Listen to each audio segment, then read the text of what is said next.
First ever factory outlet Mukunda jewellery KPHB Kothapet Khammam Somajiguda Hanamkonda. నమస్తే రమగారు. నమస్తే జయ. రమగారు, అరేబియన్ నైట్స్ నుంచి ఏదైనా ఒక మంచి కథ చెప్తారా? అరేబియన్ నైట్స్ కథలే కొన్ని, మళ్ళీ మామూలు కథలని క్లబ్ చేసిన కథలు కూడా కొన్ని ఉన్నాయి. అందులో ఏదో కథ ఉంది, దానికి కొంచెం మన మామూలు రకపు కథని ఒకదాన్ని కలుపుతారనమాట. ఓకే. అలా కలిపిన కథలు కూడా భలే సరదాగా ఉంటాయి. జోషిగాడు కథ చెప్తాం. పూర్వమాట ఒక ఊళ్ళో ఒక భార్య భర్త ఉండేవాళ్ళు. అతను బార్బర్. ఏదో సుమారుగా ₹1 తెచ్చుకునేవాళ్ళు. మామూలు జీవితం. ఆ కాలంలో మనం రోజు స్నానం చేయరు వాళ్ళని చెప్పుకున్నాం చాలా కథల్లో. స్నానశాలలకు వెళ్తారు. ఈ మంగళాయన భార్య ఒకరోజు చాలా తలనొప్పిగా ఉంది, ఎన్ని రోజులైనా తగ్గట్లేదు, స్నానశాలకు వెళ్దామని స్నానశాలకు వెళ్ళిందట. వెళ్తే ఏమైంది, ఒక ఆవిడెవరో వచ్చింది అక్కడికి. ఆవిడ చక్కగా అలంకారం చేసుకుని ఉంది, కొంచెం జోరుగా ఉంది. వెనకాల ఎవరో ఇంకో మనిషి వచ్చింది. ఆవిడ వెళ్ళిపోయింది లైన్లోకి.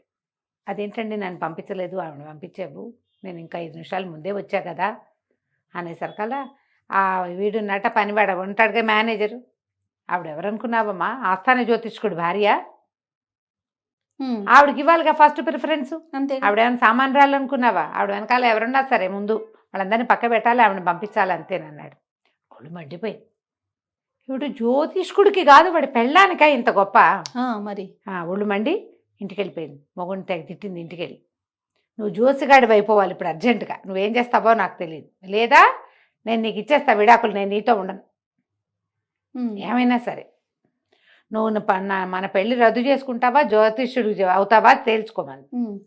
అర్థం కాదు, ఏమిటే నీ గోళ అంటే, మామూలు జోసిగట్ట ఆయన పెళ్ళానికే అంత గొప్ప వచ్చింది, నేనేమో వెనకాల నుంచున్నాను, పుట్టెడు తలనొప్పితో పగిలిపోతుంటే ఈ అవమానం సహించలేకుండా ఉన్నాను, ఏమైనా సరే నువ్వు జోసిగాడే అయిపోవాలి అంతే, లేకపోతే ఇక పెళ్ళి రద్దే.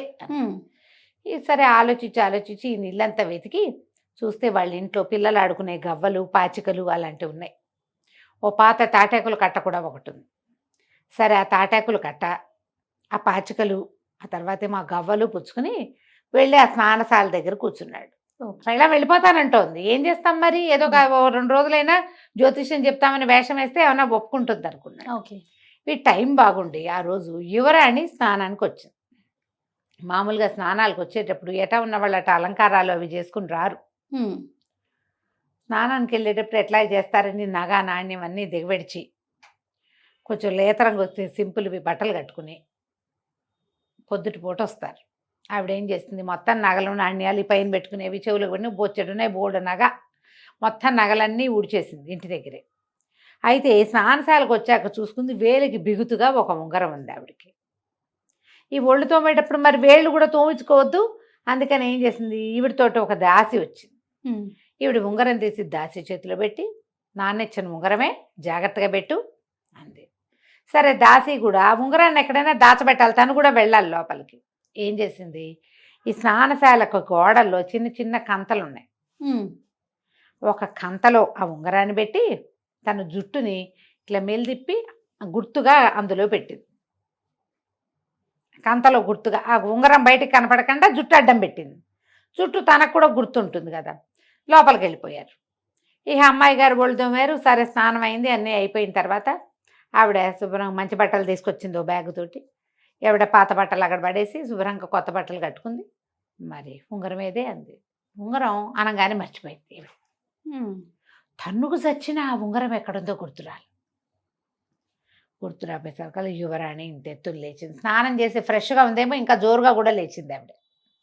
ఉంగరం లేకపోతే మామూలుగా తోలు ఒలిపిస్తా నీది, నువ్వు జాగ్రత్తగా ఉంచుతావని నీ చేతిలో పెడితే స్నానశాల వాడికి ఇవ్వకపోదునా, నీకెందుకు ఇచ్చాను, నువ్వు శ్రద్ధగా దాచిపెడతావని ఉంగరం లేకుండా కనపడడానికి వీళ్ళేది ఎక్కడంతో పట్టుకురాంది. ఆవిడ షర్బత్ తాగడానికి కూర్చుంది. మామూలుగా స్నానాలు అవేక అలసిపోతారు కదా, వీళ్ళకి చక్కటి షర్బత్తు అవి ఇస్తారు. పట్టుకురా ఉంగరం ఎక్కడుందా అని. ఈవిడ బయటకు వచ్చింది. ఏం చేయాలో తెలియదు. తీరా చూస్తే అక్కడ ఒక ఆయన కూర్చున్నాడు. వాడి దగ్గర ఓ తాళపత్ర గ్రంథం, కాసిన 2 పాచికలు, ఇన్ని గవ్వలు ఉన్నాయి, ఓ పెన్ను కాగితం కూడా ఉంది. పరిగెత్తుకుంటూ వెళ్ళి, బాబాబు ఓ ప్రశ్న ఇస్తాను, యువరాణి ఉంగరం ఎక్కడో దాచిపెట్టాను, ఎక్కడ దాకొలిపోయానో ఏమో గుర్తు రావడం లేదు. కొంచెం ఒక ప్రశ్న వేసి ఏ దిక్కులో ఉందో చెప్పవా బాబా అని. ఏం చెప్తాడు వీడికి, ఏమొచ్చు. ఈ మంగళాయనకి బాగా ఆలోచించాడు. అట్లా దాసికేసి చూస్తే ఈవిడ ముసుగు ఒకటి వేసుకుంది. ముసుగుకి ఒక చిల్లు ఉంది, చిరుగుంది. ఆ చిరుగులో నుంచి అప్పుడు జుట్టు కనిపిస్తుంది. ఇది చెప్పేట, ఏమిటోనమ్మా ఆలోచిస్తుంటే నాకు ఒక చిల్లు, దాంట్లో జుట్టు కనపడుతున్నాయి అని చెప్పేట. ఏమీ లేదు. అప్పుడు గుర్తొచ్చింది దాసికి, నేను జుట్టు అడ్డం పెట్టానండి. వెతికి గోడలన్నీ వెతుక్కుని ఆ గోడల్లో జుట్టు పెట్టిన దాన్ని కంతం చూసుకుని ఆ జుట్టు బయటికి లాగితే వెనకాల ఉంగరం. అమ్మయ్య అనుకుని ఆయనకు ₹1 ఇచ్చి ఆ ఉంగరం పుచ్చుకుని యువరాణి దగ్గరికి వెళ్ళింది. ఈ లోపల ఆవిడ షర్బత్తు పూర్తయింది. ఏమైనా ఉంగరం తెచ్చావంటే ఇదిగోనమ్మా. ఉంగరం పెట్టుకున్నాక యువరాణి అడిగింది, మర్చిపోయానన్నావు, ఎటా గుర్తొచ్చింది, ఏం చేసావంది. నేనేం చేశానమ్మా, బయట ఒక జ్యోతిష్కుడు ఉన్నాడు, సింపుల్గా ఉన్నాడు కానీ భలే ఐడియా ఉంది, నిమిషంలో చెప్పాడమ్మా అనగానే ఆశ్చర్యపోయింది. ఏంటి ప్రశ్న అడిగితే చెప్పాడు అంటే ఎంత పవర్ఫుల్లో కదా. అంతేగా. ఇంటికి పోయి నవాబు గారికి చెప్పింది. కాస్తుంటే నువ్వు నా చిన్నప్పుడు, ఆవిడ 15వ ఫంక్షన్కో పుట్టినరోజుకో ఎప్పుడో ఇచ్చాడు నాన్న ఉంగరం. పుట్టినరోజుకు నువ్వు ఇచ్చిన ఉంగరం పోయేది, గోడలో పెట్టింది బండది, మర్చిపోయింది. అది గుర్తు రాకపోతే జ్యోతిష్కుడిని అడిగేసరికి ఆ జ్యోతిష్యుడు చెప్పాడు నాన్న, ఎంత బాగా చెప్పాడో, క్షణాల్లో ఉంగరం దొరికేసింది అనగానే ఆయన ఆశ్చర్యపోయాడు. ఎవరా జ్యోతిష్యుడు ఏమిటని కబురు చేశాడు, పిలిపించాడు. యువరాణి ఉంగరం దొరికిచ్చినందుకు ఏవో బహుమతి ఇచ్చారు. రోజు ఆస్థానానికి రండి అన్నాడు. రోజు రాజుగారి ఆస్థానానికి వెళ్ళటం అంటే ఎట్టా వెళ్తాము, వాళ్ళే ఓ బండి పంపిస్తారు. అంతేగా. మరి బండి వెళ్ళేటప్పుడు ఖాళీగా పంపించరు, ఫుడ్ దినుసులు ఏవో పంపిస్తారు, సంబారాలు పంపుతారు. వీళ్ళింటికి 4 వస్తున్నాయి. ఈయన భార్యకి సంతోషంగానే ఉంది. సరే 4 కొద్ది రోజులు వెళ్ళేసరికల్లా ఏమైంది, రాజుగారి ఖజానాలో దొంగలు పడ్డారు.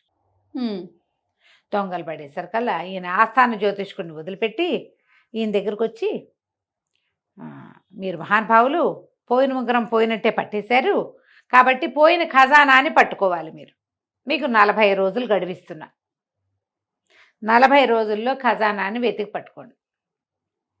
మీరు గ్రహాల్లో లెక్కేసుకుంటారా, జ్యోతి టైం కడతారా, మీరు ఏం కట్టినా సరే అనగానే వీడికి టెన్షన్ పుట్టేస్తుంది. ఏం చేయాలి, మనకేం తెలుసు, ఏదో ఒకటి క్లిక్ అయింది, కాసేపు వెళ్ళి అక్కడ కూర్చుంటున్నాము, శుభ్రంగా ఫుడ్ గిడ్డు వచ్చేస్తుంది, వాకిట్లోకి బండి వస్తుంది, పిల్లలు కూడా సరదాగా బండెక్కి బళ్ళోకి వాటికి వీటికి వెళ్తున్నారు, బాగానే ఉంది. ఇప్పుడు ఇంతంత చేయమంటే ఎటా చేస్తాం మనము. బాగా ఆలోచించి ఇంటికి వెళ్ళాక ఇది మన వల్ల కాదనుకుని తెగ తిట్టిపోసాడు పెళ్ళాన్ని. మామూలు తిట్ల, నీ వల్ల ఇరుక్కున్నాను ఇప్పుడు 40 రోజులు, ఈ 40 రోజుల్లో దొరకపోయిందంటే కొరతేస్తాడు రాజు, నవాబు గారు ఊరుకోడు అనేసరికల్లా భార్య అంది, సరే 40 రోజులు టైం ఉంది కదా, మరి ఓ పని చేస్తా, 40 ఖర్జూరాలు ఒక సంచులు వేసి పెడతా, లెక్కగా ఒక సీసాలు వేసి పెడతా, రోజు కూడా తిను, దొరికిందా దొరుకుతుంది. ఈ లోపల ఖజానా 40వ ఖర్జూరం అవ్వగానే మనకి డేట్స్, రోజుల లెక్క తెలిసిపోతుంది, డేట్స్తో డేట్లు తెలుస్తాయి. 40వ ఖర్జూరం అయిపోగానే పారిపోదాం, ఇక్కడ ఉండద్దు, మనకి రోజులు కొలత తెలిసేందుకు వేస్తానంది. సరేనని ఏం చేసింది, 40 ఖర్జూరాలు ఎంచి ఓ ఇంత గాజు సీసాలో వేసి ఈయన బయట కూర్చుంటాడు ఒక వసారాలో, రోజు కాసేపు జ్యోతిష్యం సామాన్లు పెట్టుకుని అక్కడ పెట్టింది.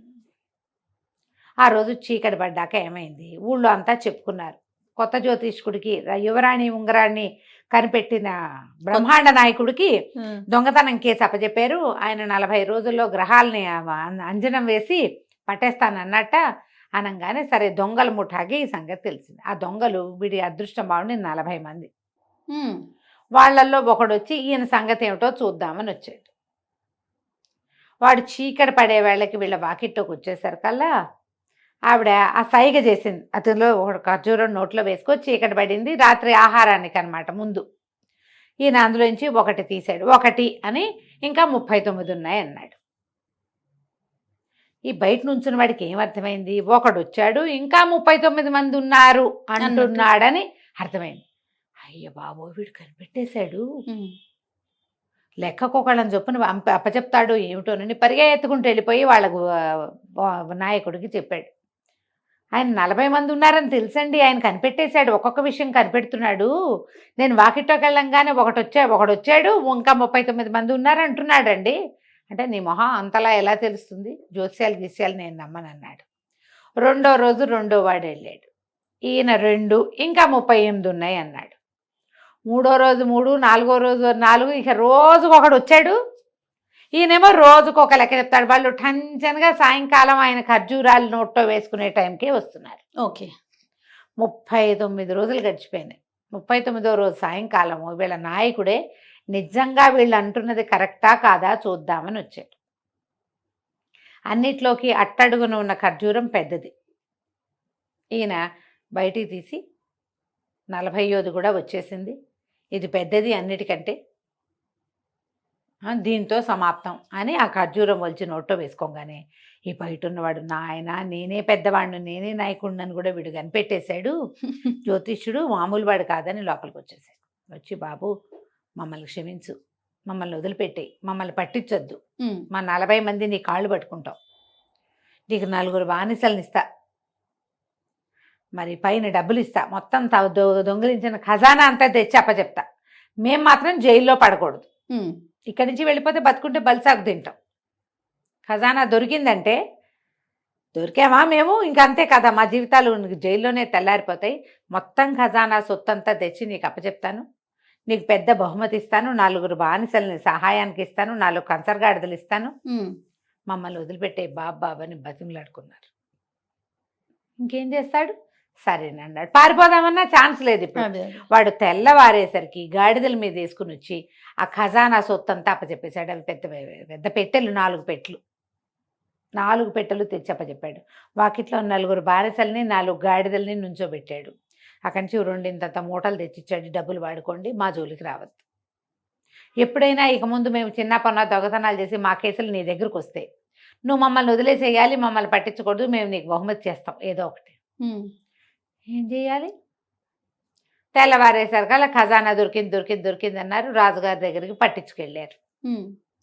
అంచనా వేసి ఈయన రప్పించాడు వాకిట్లోకి. ఎవరు తెచ్చిచ్చారు అవన్నీ ఎవరికి తెలుసు, అర్ధరాత్రి వచ్చినవి. అవును. సరే ఖజానా దొరికిపోయింది, పుచ్చుకున్నారు, అయిపోయింది. ఇక రాజుగారి బహుమతులు చిన్నవి కాదు, తక్కువ కాదు, 1 కాదు 2 కాదు, వీడిని తెగ పోషించేసేవారు. ఈ పోషణ పెరిగే కొద్దికి ఈ మంగళాయనికి గంగవీరులు ఎత్తిపోవటం మొదలుపెట్టింది. ఏదైనా ఒకరోజు బయటపడితే ఏమవుతుంది ఈ కథ అంతా. సరే ఎట్లాగైనా ఇందులోంచి బయటపడిపోవాలి ఉంది ఆయనకి. అందుకని ఏదో ఒక పిచ్చి పని చేసైనా రాజుకు కోపం తెప్పించాలి. ఏం చేయాలని ఆలోచిస్తూ ఒకరోజు స్నానశాలకు వెళ్ళాడు. స్నానం చేస్తుంటే ఆయనకి తట్టింది.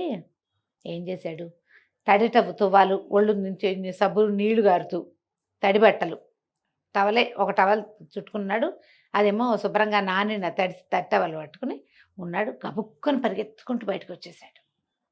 వచ్చేసి రాజుగారు అప్పుడు ఆస్థానంలో కొలువు తీరి కూర్చున్నాడు నవాబు గారు. ఈయన అలాగే తడిబట్టలతో పరిగెత్తుకుంటూ వెళ్ళి రాజుగారి తక్తు మీదకి ఎక్కేసి ఆయన ఇట్లా ఎత్తుకుని బయటికి తీసుకొచ్చాడు. రాజుగారు అరిచి కేకలు పెట్టాడు నవాబు గారు, ఎవడరా నువ్వు, ఈ బట్టలేమిటి, ఇది లోకం ఏమిటి, నన్ను ఎత్తుకోవటం ఏమిటి, నువ్వు వదిలే అంటుంటే ఈ లోపల జనాలంతా హాహాకారాలు చేస్తున్నారు. లోపల ఏమైందని చూస్తే రాజుగారి తక్తు మీద పైన దూలం విరిగి పడింది. ఓహో. పడేసరికల్లా ఈ నవాబు గారు మామూలుగా కావలించుకోవాలా, పక్కటెముకలు కదిలిపోయేలాగా కావలించుకున్నాడు. ఊరిని నువ్వెంత గొప్పవాడివి, స్నానశాలలోనే నీకు తెలిసిపోయింది నా మీద దూలం పడుతుందని, అందుకని ఎలా ఉన్నవాడివి అలాగే వచ్చి భగవంతుడిలాగా రక్షించేసావు నన్ను, నువ్వు మామూలుగా రక్షించలేదు, ఇక ఏం చేసినా సరే నువ్వు మాతోటే ఉండాలని తన బిల్డింగ్ ఎంత ఉందో అంత బందరం కట్టించి ఇచ్చాడు జోసిగాడికి. ఓహో. ఆయన రాజుగారి ప్రాణాలు రక్షించారు, పంట పండింది. ఇప్పుడు గంగవల్లి ఎత్తిపోతుంది, భయంగా ఉంది, ఆవదాగినట్టు ఉన్నాడు ఆయన. ఏ క్షణానైనా ఇది బయటపడుతుంది, ఇంకా బయటపడే అవకాశమే లేదు. రాజుగారి ప్రాణాలు రక్షించేసి పెళ్ళామంది, నువ్వు ఊరికే కంగారు పడకు, 4 బాగా జ్యోతిష్యం చదువుకున్న వాళ్ళు కుర్రాళ్ళని పెట్టుకుందాం, లెక్కలు డొక్కలు అన్నీ వాళ్ళు చేస్తారు, మాటలు నువ్వు చెప్దు కానీ, ఇంత డబ్బు వస్తుంటే మనకేం బెంగ, అంతే హ్యాపీగా అని చెప్పింది. ఆస్థాన జ్యోతిష్కుని పీకాతలు బారేశారు. ఈయనే ఆస్థాన జ్యోతిష్యుడు అయిపోయాడు. ఆ రోజు సాయంకాలం అట ఈ మంగళ జ్యోతిష్యుడు గారి భార్య స్నానశాలకు వెళ్ళింది. వెళ్తే అదే టైంకి పాత జ్యోతిష్యుడి భార్య వచ్చింది స్నానానికి. ఈవిడ మేనేజర్ వైపుకి తిరిగి ఆ మనిషిని అవతల పంపించు, నేను స్నానం చేయాలి ముందని చెప్పింది. ఇంతకుముందు ఎవరిని చూసి ఆవిడకి అసూయ వచ్చిందో ఆవిడని బయటికి పంపించి ఈవిడ స్నానానికి వెళ్ళింది. కథ కంచికి మనం ఇంటికి. చాలా బాగుందండి. నమస్తే. నమస్తే.